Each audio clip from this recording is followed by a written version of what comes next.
are so happy to have you. But we would also like to acknowledge those of you who have traveled from far and wide. We have women here from Mexico. We have several gentlemen from New York, New Jersey.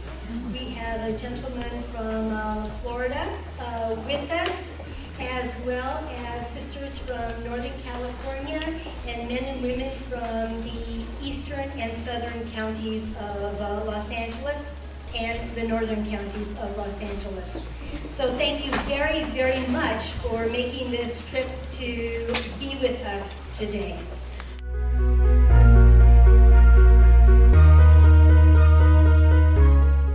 To have Mr. Van Skinner as our keynote address, and we are very fortunate to have workshop presenters who are very well versed in the area of human trafficking and do have personal experience. And I'm particularly honored to be speaking to you all.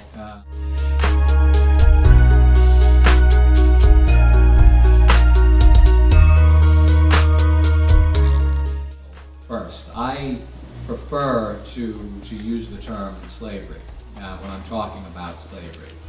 The term human trafficking is a term of art that's come up and really came into common usage in the late 90s and over the last decade. And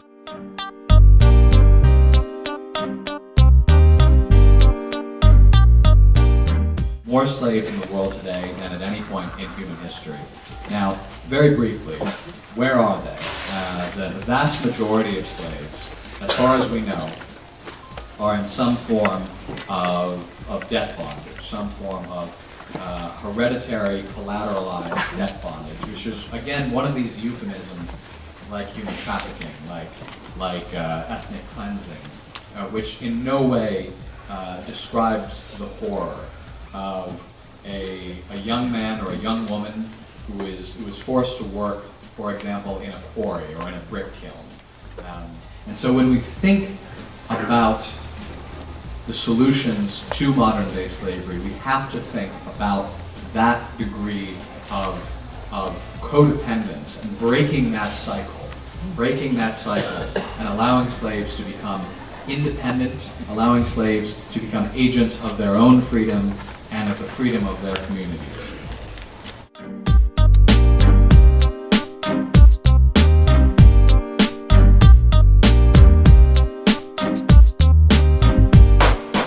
Debt bondage is by far the single largest category of slavery in the world today.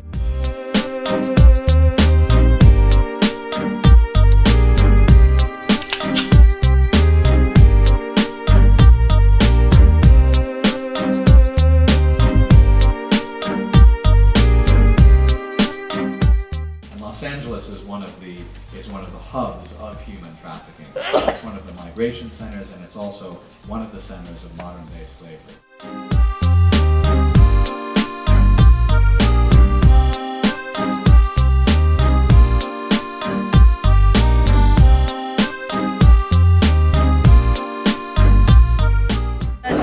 Hearing him speak opened up the views that human trafficking is not just here in California, but it's worldwide, and it's an issue that needs to be, that everyone needs to be aware of, because it's something, we need to do something about it, because what's going on to other people, it's not fair.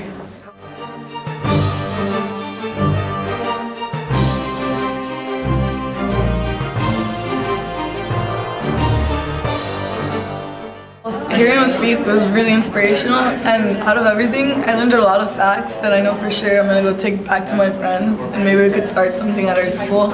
Just being more aware of it helped a lot, because I didn't know it was such a big problem. It's very informative. I've been learning a lot about trafficking that I kind of knew before, but it's wonderful getting all the different experiences from so many different speakers, and especially hearing from the victims themselves. That was very, very moving. I was in tears listening to those 4 young women tell of their experiences, and it just made me, it's making me much more aware of what is happening in our societies.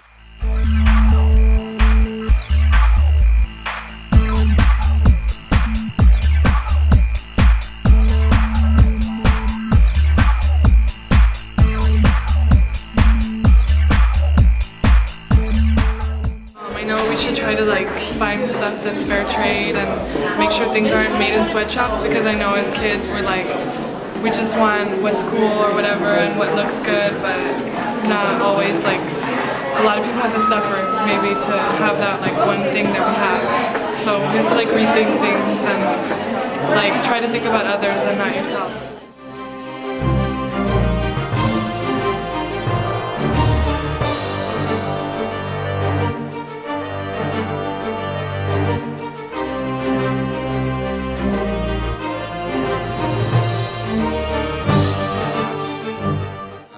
Our SHM sisters have done such a terrific job of being leaders in the Los Angeles abolitionist movement for years, and this symposium is one more example of how they have a sustained commitment to not only freeing slaves but to abolishing and truly eradicating slavery. So I'm honored to be a part of their event today and a part of their larger struggle.